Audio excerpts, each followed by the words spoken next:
अस्सलामुअलैकुम, मैं हूं कैसर जवाद फ्रॉम कंसेप्टो चैनल। इस लेक्चर में हम स्टडी करेंगे physics class 10th chapter number 18 atomic and nuclear physics. और आज हम इस चैप्टर की एक्सरसाइज में मौजूद न्यूमेरिकल प्रॉब्लम सॉल्व करेंगे, प्रॉब्लम नंबर 18.1 से 18.4 तक। तो प्रॉब्लम्स को सॉल्व करने से पहले हम वो दोनों फार्मूले एक दफ़ा फिर से देख लेते हैं। यही दो फार्मूले यूज़ होंगे तमाम प्रॉब्लम्स के सोल्यूशन में। ये एक सैंपल है रेडियो एक्टिव न्यूक्लियाइड का। ये जब डिके प्रोसेस से गुजरेगा तो हाफ न्यूक्लियाइड इसके स्टेबल में कन्वर्ट हो जाएंगे और हाफ रेडियो एक्टिव रह जाएंगे एक हाफ लाइफ के बाद। तो इस तरह से ये सिलसिला चलता रहेगा। तो जो पहला फार्मूला हम यूज़ करेंगे वो ये है, time of observation is equal to number of half life into half life. Time of observation क्या है कि ये इनिशियल स्टेट है, इससे कोई भी फाइनल स्टेट जहाँ तक हमने कैलकुलेशन करनी है, यहाँ तक लेट्स से यहाँ तक पहुँचने में टोटल टाइम कितना लगेगा, इसे हम कहेंगे टाइम ऑफ ऑब्जर्वेशन। ये कैसे कैलकुलेट होगा, इसके लिए हमें मालूम होना चाहिए नंबर ऑफ हाफ लाइफ और हाफ लाइफ खुद कितनी है। अब यहाँ से यहाँ तक जाने के लिए हमें 3 हाफ लाइफ चाहिए, 1, 2 एंड 3। ये 3 हाफ लाइफ लगी इस टोटल टाइम ऑफ ऑब्जर्वेशन के लिए। और हाफ लाइफ खुद कितनी है, ये फ्रैक्शन ऑफ ए सेकंड भी हो सकती है और थाउजेंड्स ऑफ ईयर्स भी हो सकती है। तो हाफ लाइफ और नंबर ऑफ हाफ लाइफ को जब हम मल्टीप्लाई करेंगे तो टाइम ऑफ ऑब्जर्वेशन हमारे पास आ जाएगा। इसी फार्मूले को हम दो और तरह से रीअरेंज करेंगे कि इनमें से कोई सी दो वैल्यूज अगर हमें मालूम हो तो थर्ड हम कैलकुलेट कर सकते हैं। ये इस तरह से ये दो तरीके से रीअरेंज हो सकता है। और सेकंड फार्मूला है क्वांटिटी मेजर करने का कि एक स्पेसिफिक टाइम ऑफ ऑब्जर्वेशन के बाद कितनी क्वांटिटी रह गई। तो उसके लिए हमारा फार्मूला है n is equal to n0/2 and 2 raise to the power t। ये t number of half life है, यानी कि अगर हमने यहाँ से यहाँ तक इसकी क्वांटिटी मेजर करनी है तो हमें ये नंबर ऑफ हाफ लाइफ मालूम हो कि जैसे यहाँ 3 हाफ लाइफ गुजर चुकी हैं।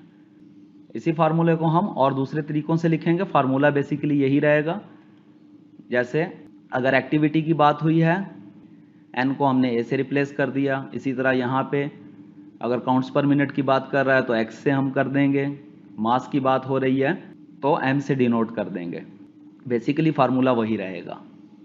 अब हम न्यूमेरिकल प्रॉब्लम्स की तरफ चलते हैं। फर्स्ट है, the half life of nitrogen N716 is 7.3 second. N716 इसकी हाफ लाइफ 7.3 सेकेंड है। A sample of this nuclide of nitrogen is observed for 29.2 second. ये टोटल टाइम ऑफ ऑब्जर्वेशन बताया है 29.2 सेकेंड।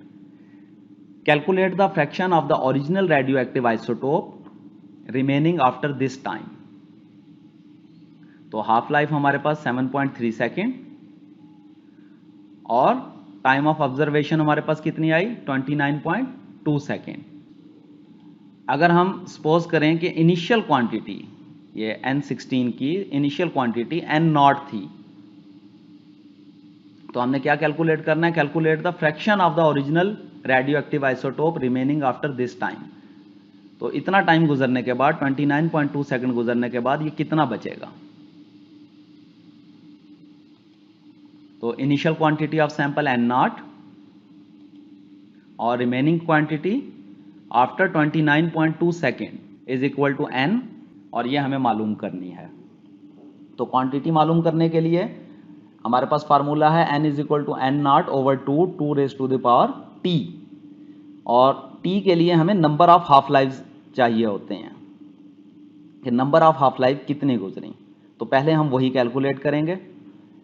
ये फार्मूला है हमारे पास, time of observation is equal to number of half life into half life. इसमें से ये दो वैल्यूज हमें मालूम हैं, हाफ लाइफ 7.3 सेकेंड है और टाइम ऑफ ऑब्जर्वेशन 29.2 सेकेंड। तो हम ये दो वैल्यूज पुट कर देंगे। ये पहले हमने फार्मूला रीअरेंज किया और ये दोनों वैल्यूज पुट कर दें, तो हमारे पास नंबर ऑफ हाफ लाइफ आई 4। अब रिमेनिंग क्वांटिटी के लिए हम सेकेंड फार्मूला यूज करेंगे। Remaining quantity after 29.2 second n is equal to n0/2 2 raise to the power t। अब ये t number of half life जो हम कैलकुलेट कर चुके हैं, हम इसे 4 से रिप्लेस कर देंगे तो हमारे पास आएगा n0/16। इस तरह से भी हम इसे देख सकते हैं कि फर्स्ट हाफ लाइफ के बाद n0/2 बचेगा, फिर सेकंड हाफ लाइफ के बाद ये हाफ हो जाएंगे n0/4, इनिशियल के मुकाबले में 1/4 हो जाएगा, फिर n0/8 और फिर n0/16, तो इनिशियल के मुकाबले में 1/16 बचेगा। n is equal to n0/16 का मतलब क्या है कि remaining quantity of isotope is 1/16 of its initial quantity.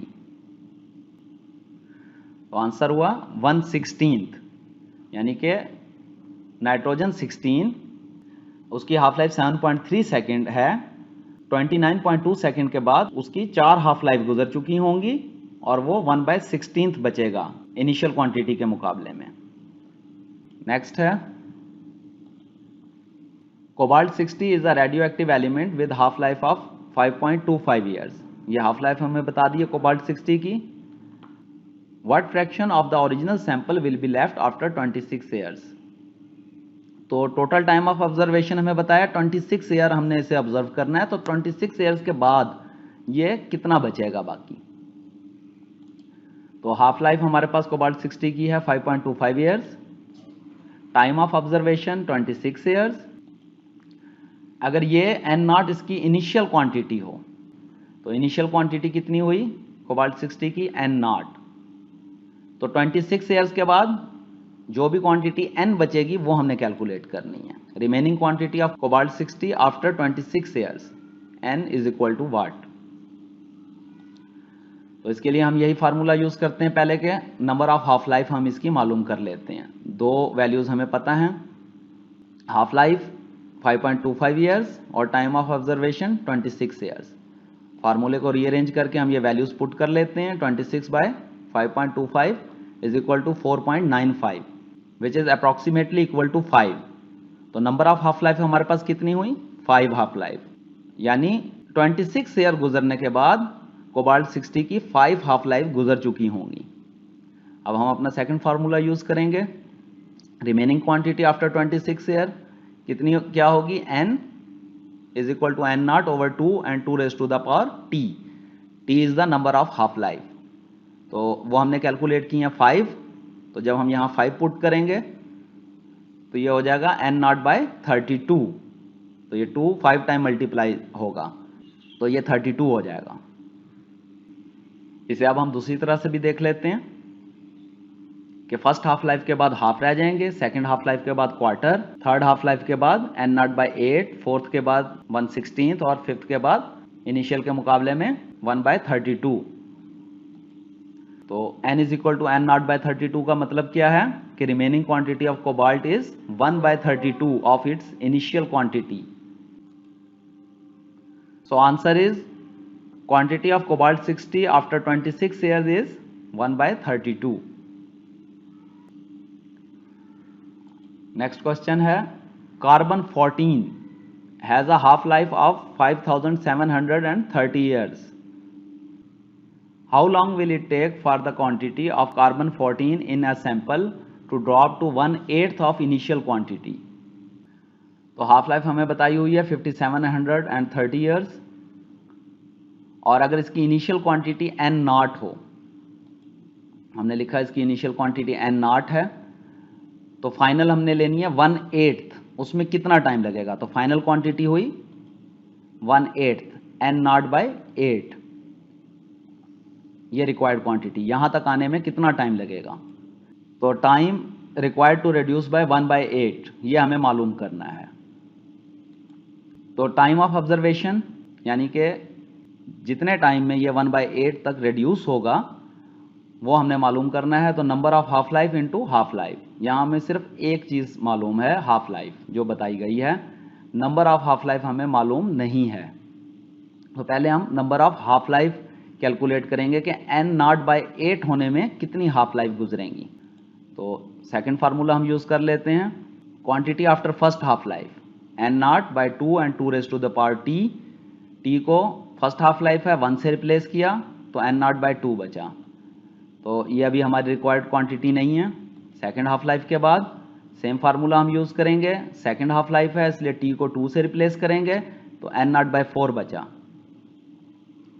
और थर्ड हाफ लाइफ के बाद जब हम t को 3 से रिप्लेस करते हैं तो n0/8 आ जाता है, यानी 1/8 ऑफ इनिशियल क्वांटिटी आ जाती है। यानी आफ्टर थर्ड हाफ लाइफ हमें कार्बन 14 इनिशियल के मुकाबले में 1/8 मिलेगा। इसे हम एक और तरह से भी देख लेते हैं कि फर्स्ट हाफ लाइफ के बाद हाफ, सेकंड के बाद क्वार्टर और थर्ड के बाद 1/8 बचा।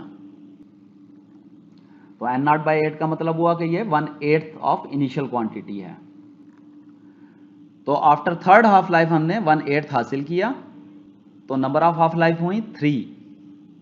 अब ये हम यहां पुट करके ये टाइम ऑफ ऑब्जर्वेशन कैलकुलेट कर सकते हैं।